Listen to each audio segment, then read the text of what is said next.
Mustang is a special podcast production of Boise State Public Radio and the Mountain West News Bureau. Support for this series comes from Barbarian Brewing, who believes all it takes is a few untamed minds, a little elbow grease, and a few pints of beer to make true innovation happen.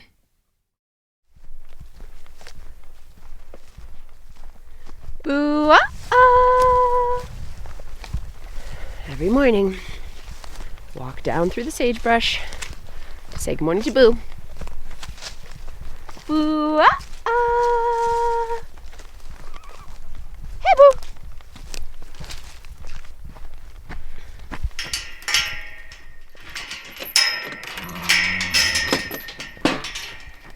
Somebody's ready for breakfast.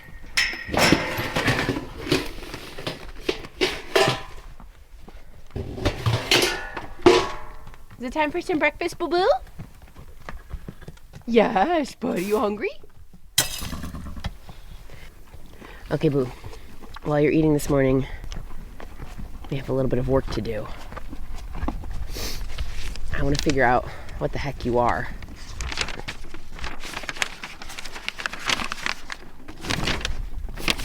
I have here a sheet of paper.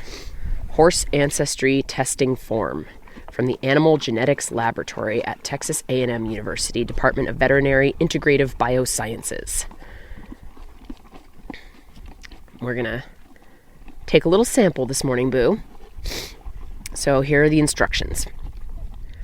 We need 30 to 50 pulled mane or tail hairs with the root follicle attached. It may be best to pull 5 to 10 hairs at a time. We tape it to this form and then we send it in to a guy at Texas A&M. And he is going to tell us what you are, Boo.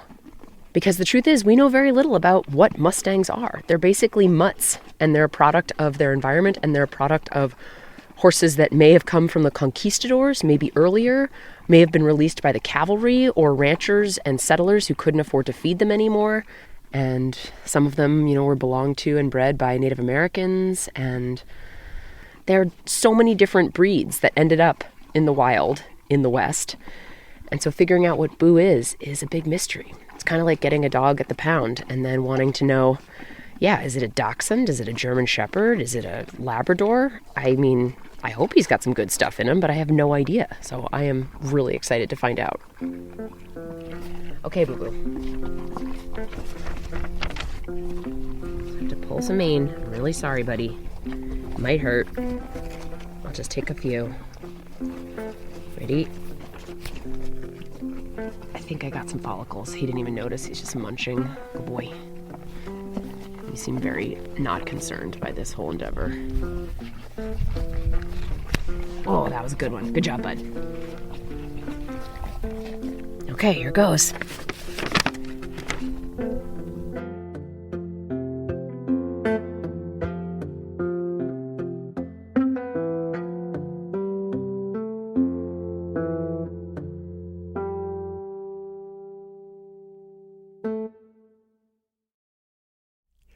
I'm Dr. Gus Cothran, and I'm an emeritus professor in the School of Veterinary Medicine here at Texas A&M University. We are a DNA testing laboratory where we test the DNA of a horse of unknown ancestry and try to determine what kind of horses it is descended from. So, have you done a lot of Mustangs over the years? Oh, probably about 12,000. Wow. Wow. Maybe more.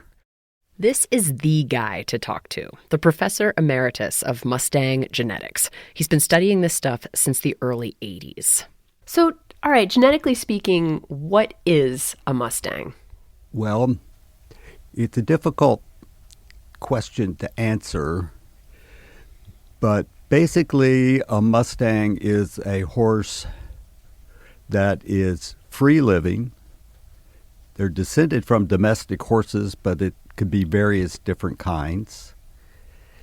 They initially were called Spanish Mustangs, and some of them still are. But very few today actually have any Spanish ancestry in their backgrounds, yes. Really? They are quite a hodgepodge. That Spanish ancestry he's talking about refers to the horses that were brought over by the Conquistadors when they came to North and Central America in the early 1500s. They're generally believed to be the origins of the modern horse in North America. So folks in the Mustang world often want horses with that Spanish blood. The Bureau of Land Management oversees 177 different herd management areas. Those are the places where wild horses live. So horses that live near Beatty's Butte in southeastern Oregon, for example, that's where Boo's from, are known as Beatty's Butte Mustangs, or Mustangs from the Beatty's Butte herd management area. And each of these herd management areas have horses with different genetic mixes. So some have genes that match strongly with Spanish breeds, some have genes that match with other European breeds that would have been brought by waves of homesteaders and settlers, the U.S. cavalry, or others who came from the eastern part of North America. Mustangs today can be descendants from the horses of the conquistadors, war horses, or plow horses. It's a big old genetic jumble out there. But each part tells a story.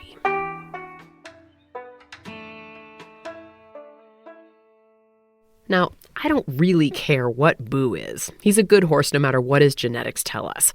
But I'm eager to hear what Dr. Gus Cothran found when he analyzed those hair follicles I sent in. So I waited to open the envelope with the results until I had him on the phone. Okay, so I'm looking at his results. I was really curious to see, because most days I'm pretty sure he's part turkey and part jackass as far as I'm concerned. So, Well, let me just go to the overall results and what they tell me.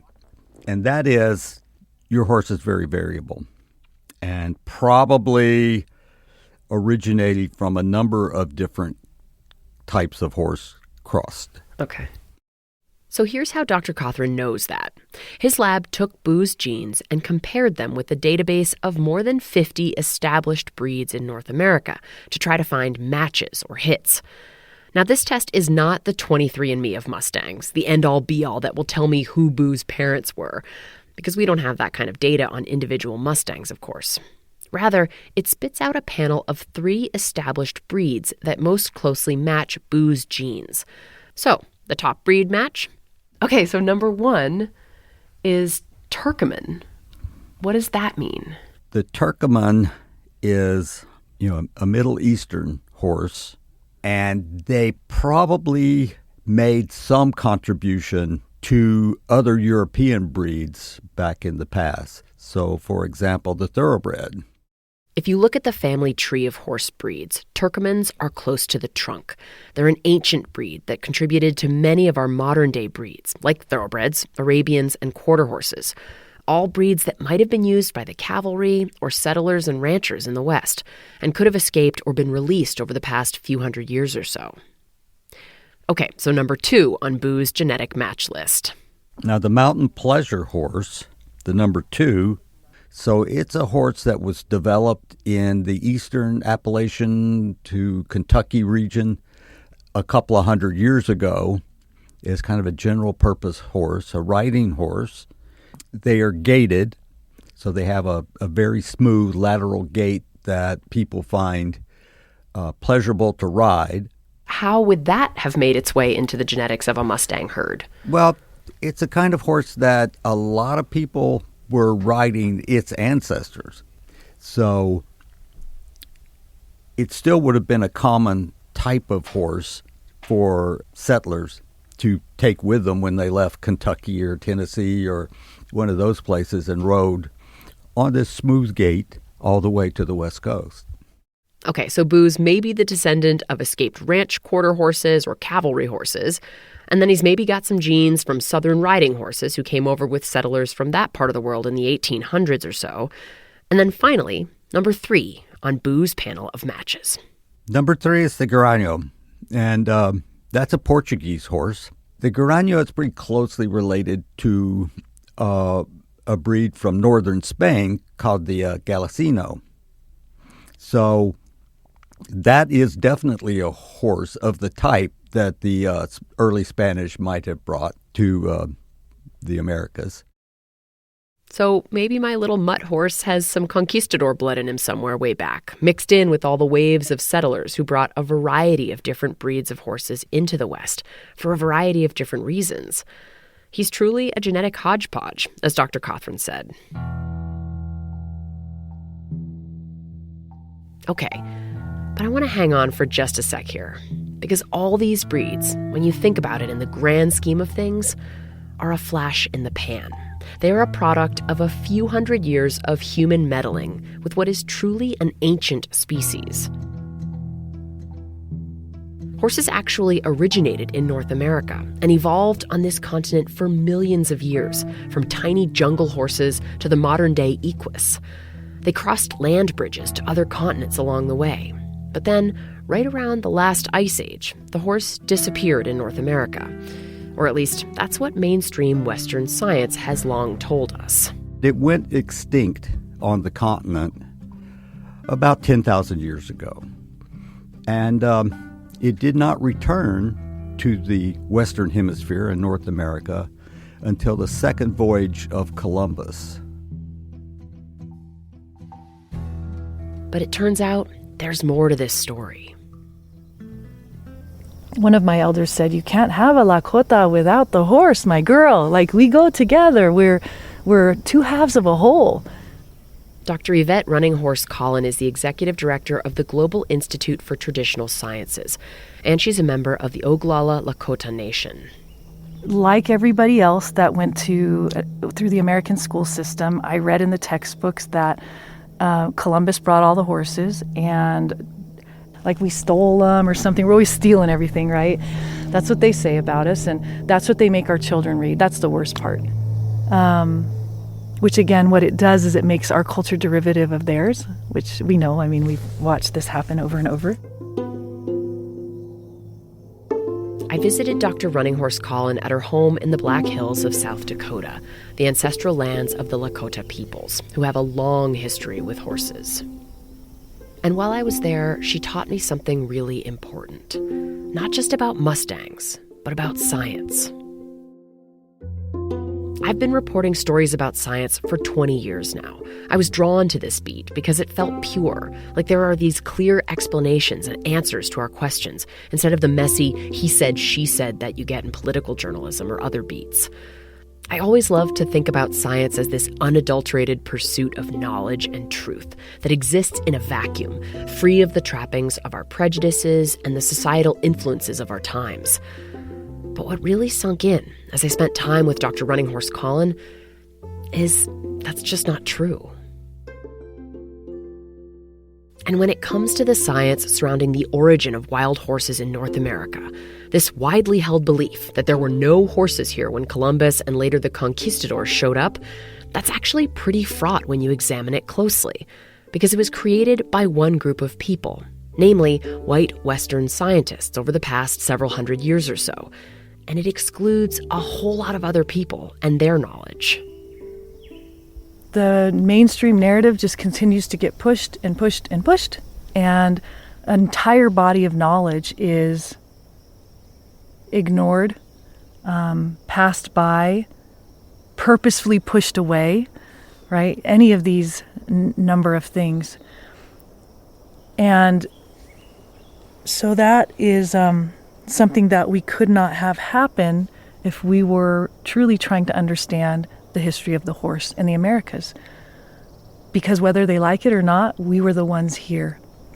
We were the ones here. We were the ones that hold that history and that understanding of how these lands shifted and how the life forms evolved. And so if you want to truly understand, we can't be excluded. Dr. Running Horse Collin is trying to change the dominant narrative, or at the very least expand it, broaden it, to include the knowledge of the Lakota and other indigenous nations who say that the horse was here in North America all along. It never went extinct. There isn't evidence. There's not evidence for a mass extinction anywhere. So where some scientists would say, that have that mainstream Western training, would say, show us the proof that they survived. And I would say, show us the proof that they went extinct.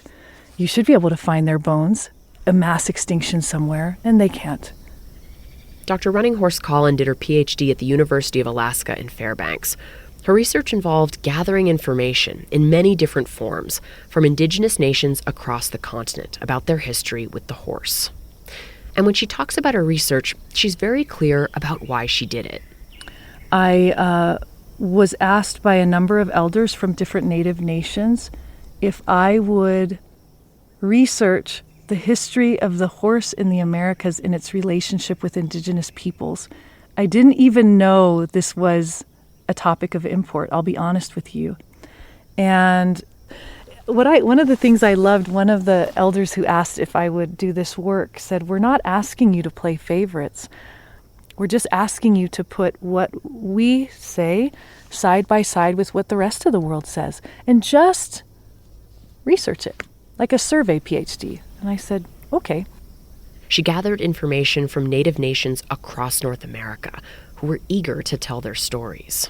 And what surprised me the most, and it shouldn't have, because I understand overall how traditional knowledge works, but these were nations that weren't connected necessarily. I mean, we spoke totally different languages. North America is huge.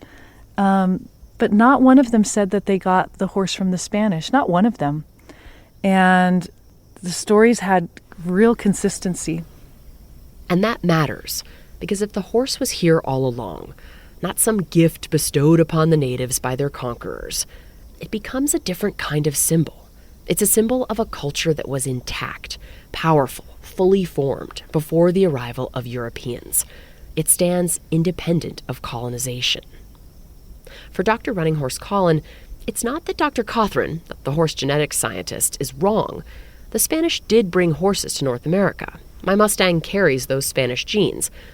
But that doesn't negate the possibility that some horses may have survived the last ice age in pockets around North America, that they held on alongside the indigenous people who were here.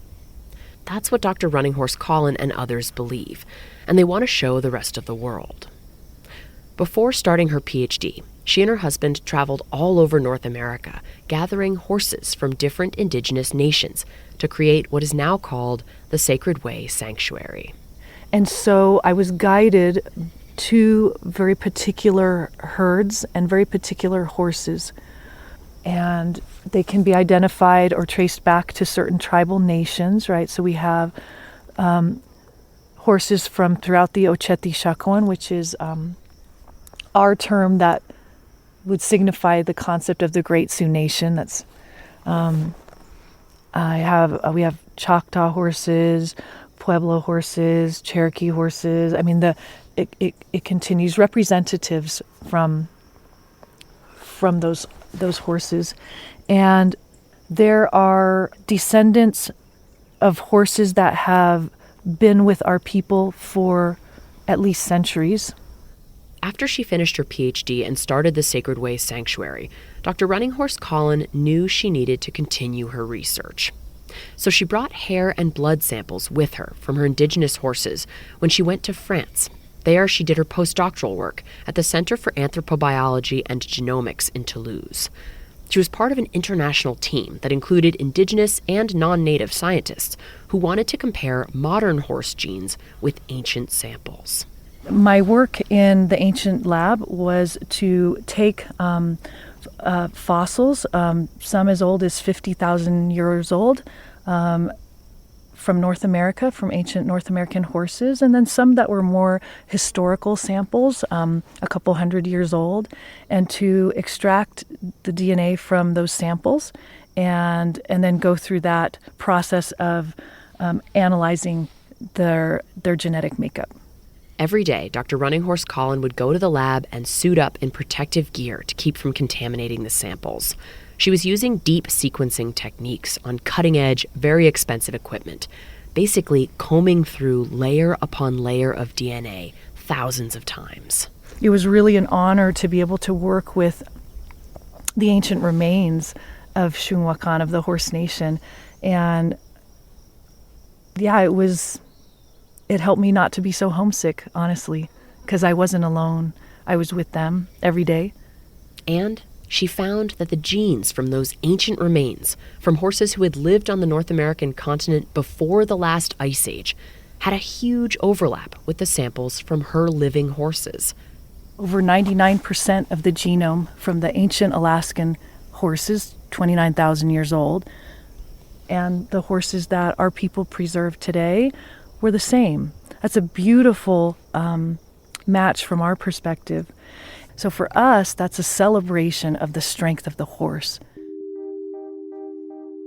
The findings were published in the journal Science. But for Dr. Running Horse Collin and her collaborators, perhaps most importantly, the research demonstrated a long overdue marriage between Western and Indigenous science, a true collaborative effort. The list of co-authors is long, and it includes members of many Indigenous nations in North America. Now, to be clear, these findings don't definitively prove that horses were here all along, but they do put some cracks in the dominant narrative that says they went extinct during the last ice age. And Dr. Running Horse Collin and others say the research makes a clear case for more exploration, more sampling of fossils and other ancient remains that might push the timeline of the horse's appearance in North America further and further back before colonizers came to the continent. For me, I think it's revolutionary that people are starting to look, that are seriously starting to look. And it's very fitting that the horse is leading the way for that. It was Victor Hugo who said, "Science says the first word on everything and the last word on nothing." There is no last word on this. History and science aren't black and white. And I think the story of the wild horse is much more interesting when we can look at different perspectives side by side. So, in our final episode, we're going to Lakota country. Dr. Running Horse Collin invited me to visit her during the Sundance ceremony in June. It's a ceremony that celebrates renewal and rebirth, and very few outsiders get to witness it. I don't think it was an accident that she wanted me there for that special time. Our conversation about wild horses and how we manage them and our future together was grounded in that spirit of renewal and rebirth. Because the truth is, the way we've been managing Mustangs isn't working. So it may be time to find some new, or perhaps very ancient guides on this journey.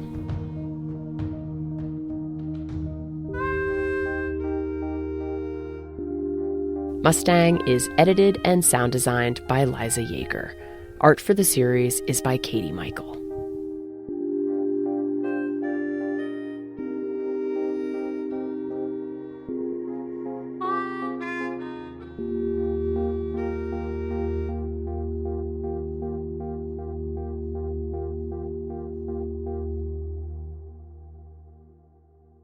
Did you know you are physically adapting to all your swiping, scrolling, and tapping?